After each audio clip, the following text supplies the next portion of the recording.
Two women steal out into the twilight dawn. They come to share the news and the secret, two devoted sisters who were damaged at birth by having a half-brother for father, and are now wounded by a second family disaster. The two full brothers have killed one another in battle. Antigone tells the news. The uncle, the king, has declared one brother good and one brother bad. One has been buried with honor, the other lies, condemned for bringing war against his own people, and his penalty is to rot unburied on the plain, food for wild dogs and carrion birds. Anyone who buries the dead boy will be stoned to death. The secret is that Antigone will bury her brothers at all costs. Her sister Ismene is horrified. She is bitterly unhappy about events, but she says they are out of her control. She knows her place as a woman in a city ruled by men. Antigone listens, but her purpose is unchanged, except that now she is angry at her sister, and the close ties between them are cut forever. In 5 minutes or less, 99 lines of Greek verse, a scene technically known as a prologue, two people and their lives have changed forever. Of these two close sisters, one has become a lone rebel, committed to a cause that leads to death. The other has been left terrified, with no one to cling to, and all because of a few words. When you say this, you set yourself against me, Antigone observes at the end of the scene. And what she has said herself sets her against everything on earth. Her family, her king, her people, the living boy who loves her, leaving her in alliance only with the death and the gods below earth. This is theatre. We are here to watch, in rows of seats, the performance of these two sisters.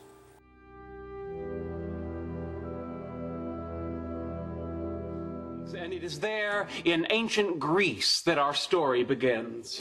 Ancient Greece? Hush, if you have questions, raise your hand.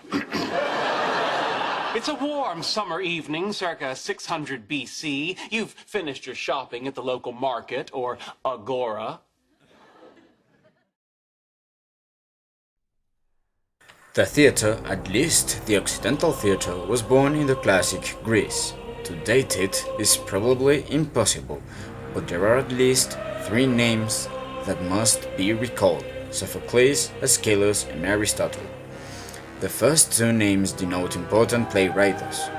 The third is the name of an important philosopher that must be taken into account if you want to approach a definition of the theatre. We will only say a few words about him to the detriment of the Sophokles and Aeschylus.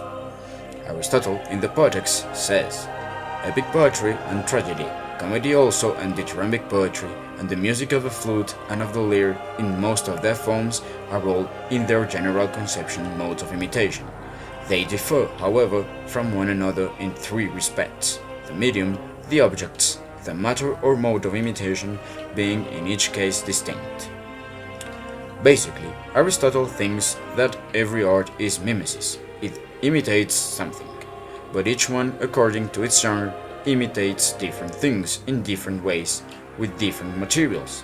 In the case of the theatre, actors are supposed to enact the action of other men. In theatre, he thinks human action are depicted as much as a shape is depicted in pictures. But its particularity is that the depiction in theatre is made in moving matter, in human flesh. This particular matter that imitates, since it's human, can also depict features that are behind the actions, moral character, for instance. In Aristotle's times, what was imitated in the theatre were the Greek myths, but the time passed and the things changed.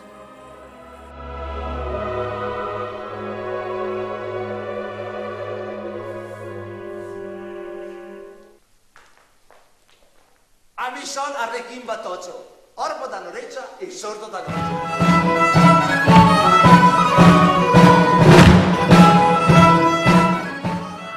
In the Renaissance and illustration, we may be able to find some other relevant things about theatre.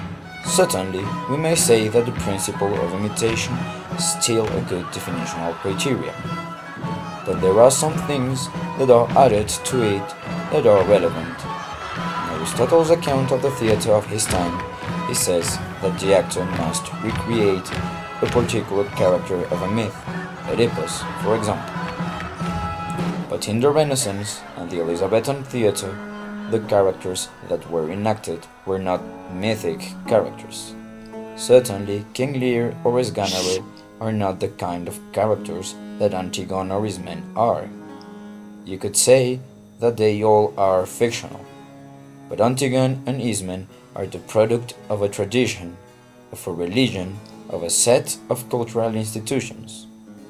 But the case of Romeo or Lear is different. They may be byproducts of the time and place where they were created, but they are not mythic characters. This is relevant since it's importantly different to imitate a mythic character that can be viewed as a model, as a standard for a culture, for some virtue, than imitate a character that is the product of a playwriter's mind. Antigone is certainly a model of valor and fidelity, but can Hamlet or Desdemona be taken as models for anything at all? These characters, which are not the direct result of a culture, are some kinds of archetypes. What the actors imitate, what he represents, are the actions of the archetypical vengeful person, or in love person, and so on. But there is a condition for this to work. The play should be an illusion. Things on stage must look real. The magic cannot be broken. Otherwise, archetypes won't be models for anything at all. Things are not that easy. Moliere's Don Juan or some of Shakespeare's plays started to change things, changes that were pursued in the 20th century.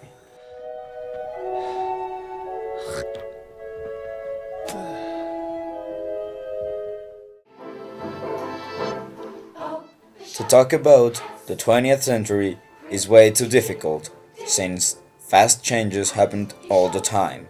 We will then talk only about Bertolt Brecht, who, we may say, changed the way of doing plays. Along with his contemporary Erwin Pickester, Brecht created an influential theory of theatre, the epic theatre, that proposed that a play should not cause the spectator to identify emotionally with the characters or actions before him or her, but should instead provoke self-reflection and a critical view of the action on the stage. Brecht thought that the experience of a climatic catharsis of emotion left an audience complacent. Instead, he wanted his audience to adopt a critical perspective in order to recognize social injustice and exploitation, and to be moved to go forth from the theatre and effect changes in the world outside.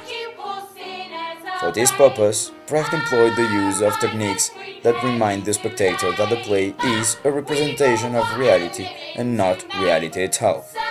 By highlighting the constructed nature of the theatrical event, Brecht hoped to communicate that the audience reality was equally constructed and, as such, was changeable.